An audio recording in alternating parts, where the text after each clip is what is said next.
In today's video, I'm going to teach you how to change folder permissions in Outlook. If you share mail folders with teammates or need tighter control over who can read or edit items, adjusting permissions in Outlook is the right place to start. This walkthrough applies to the classic desktop version of Outlook connected to a work or school account, such as Microsoft 365 or Exchange.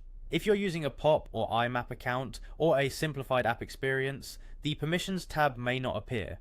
Begin by opening Microsoft Outlook and make sure you're signed into the correct mailbox. In the left navigation pane, also called the folder pane, find the folder you want to manage. This could be your inbox, a custom subfolder, or another mail folder you've already shared.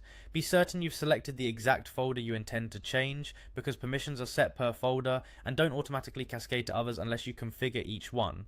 Right-click the folder, then choose Properties. In the window that opens, switch to the Permissions tab. Here you'll see a list of people, and in many cases entries like default and anonymous. The list shows who currently has access and what they're allowed to do. It's a good idea to pause and review this list so you understand the current state before making changes. Click the person whose permissions you want to change to highlight them. Take care here, updating the default entry changes what everyone can do if they haven't been granted a specific entry.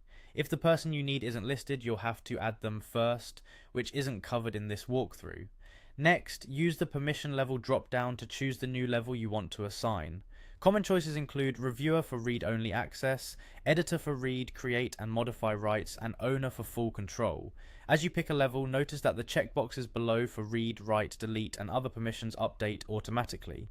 These reflect what that level allows. If your organization's policy permits it, you can fine-tune these checkboxes to tailor access even more precisely. But sticking with standard levels helps keep things consistent and easier to manage.